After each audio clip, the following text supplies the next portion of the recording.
west and the Marines from the east now had central Baghdad under their control. We've already talked about just that MPF. Colonel Joseph Dunford, commanding Regimental Combat Team 5, told his men that the fight for Baghdad wasn't over. And if you want to talk about enemy, someone's going to have to argue with me pretty hard that anybody since Vietnam fighting the North Vietnamese has confronted an enemy that was this determined. Now, Colonel Dunford was put in charge of an operation aimed at finishing off the regime for good. Saddam's statue had come down, but somewhere in North Baghdad, the man himself was still at large. I think about 24 hours, maybe less, prior to us being assigned to go into that particular portion of Baghdad, we got the word there'd been a Saddam Husein sighting, as well as some of his senior officials.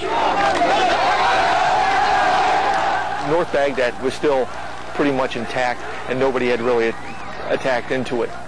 And this was into a part of the city, which the stronghold, one of his palaces, into a place that no one else had gone. We knew something was up because we had special forces with us, and that's the first time we had them with us the whole trip. So eventually, you know, word got passed down a little bit, trickled down to us that we were going to take a palace in Baghdad, and that's all we knew. Early in the morning on April 10th, Alpha, Bravo, and Charlie companies of 1-5 Marines left their base in the north and headed south down Route 2, intending to turn west towards the last remaining Saddam stronghold, the Azamaya Palace. The hunt for Saddam was on.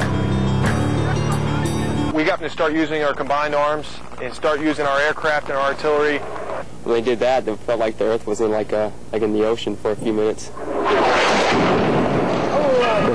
At first you didn't know what was going on. You're just seeing this building getting destroyed, and you hear something, and it sounds like a huge machine gun, and then you look up and there's the A-10.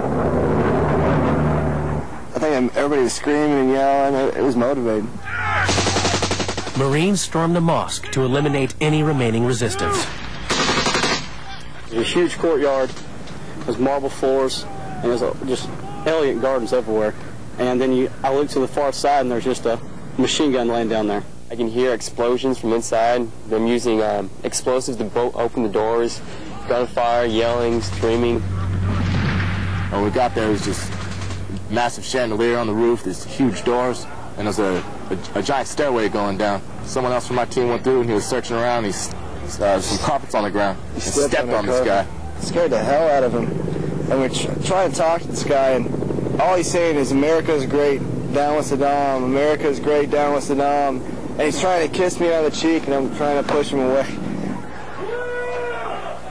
We had these little cards that have these Iraqi language on it and how to pronounce it.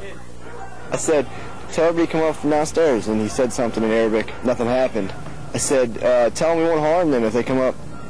And he said it in Arabic, and nothing happened. And so I was getting, my patience was wearing a little thin, so I said, tell them we're going to come down there and kill them off. They don't come up right now. And he said that, and not 10 seconds later, 20 guys came running up from downstairs. We pretty much rounded them up. I think that it was about as intense a fight as you're going to face. I mean, it had all the elements. It had fog, it had friction, it had uncertainty, it had imminent danger to each one of those individuals, and with the complexity of being in an urban environment, and that's what they were confronted with. There's all these cases of near catastrophic incidents that somehow we avoided. I don't know if it was sheer luck or what it was. After 8 hours of intense fighting, 1-5 Marines reunited at the palace. 1 Marine had been killed and over 80 wounded, but hundreds of Iraqis had been killed and captured. Innocent civilians had also been caught in the crossfire. The Marines controlled North Baghdad, but the big prize had evaded them. The fact that Saddam wasn't there didn't really mean anything to me. I was just doing my job, and if he was there, he was there. I was in no way at a sense of loss of mission accomplishment because he was not there. We still went there and captured critical Ba'ath Party members and got our mission accomplished. The Marines came away without Saddam, but the strategic significance of the battle was enormous. All of Baghdad was now under coalition control. I've described that particular day as my worst day of the war and my best day of the war. My worst day because of the intensity of fighting and the numbers of casualties that we took. But my best day, and this is where I think that particular day was of significance, at least to RCT-5 and frankly I think to the entire war, despite the ferocity of the fighting on the way into the city, but what I was confronted with about 6 or 7 hours after the fighting stopped when I drove back out north of the city was spontaneously thousands of people coming out to cheer us and to thank us for what we had done. And it was at that particular time, I think, that every Marine that was out there understood that what we had done was liberate a people. I think it also signified a transition for us from regular combat operations into security and stability operations. I mean, it happened almost immediately. And the transition in terms of our relationship with the people and the methods that we would use to accomplish the mission changed on that particular day. As we came into Baghdad and we were taking a few rounds, all of a sudden we're moving, and then the next thing you know that we're stopped. And then all hell broke loose.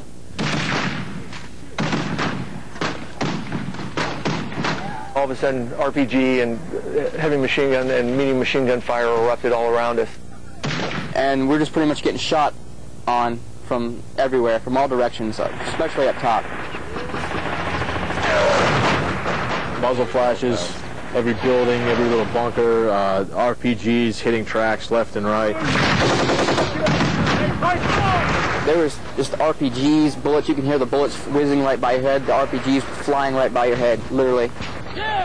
All I remember hearing is RPGs hitting the wall. The big booms, and you know those were just aimed at you or people outside there. That's when it kind of hit that, man, this is pretty serious.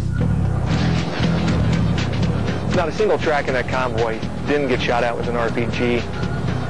It was the biggest drive-by you could ever imagine, and it was just the most amazing light show I've ever seen in my life. On the way to the palace, the convoy took a wrong turn and drove back into the ambush. And we had to turn the whole entire battalion around and go through the ambush again. You start seeing the same buildings over and over, like it was going around in a big circle. Go get that gun on! And you're trying to think to yourself, well, what's going on? We're going to the palace, or we're just driving around in a circle right now. Bravo Company managed to break away from the convoy and found its own way to the palace. We fired a couple of Mark 19 rounds at the gates. The gates were probably 10 feet high, and they were, heavy iron gates. Didn't do anything to the gates. And I had some engineers attached with me, and they offered to go, set up some demolitions and blow the gates off. But it was going to take about 20 minutes to do, and I knew we didn't have 20 minutes.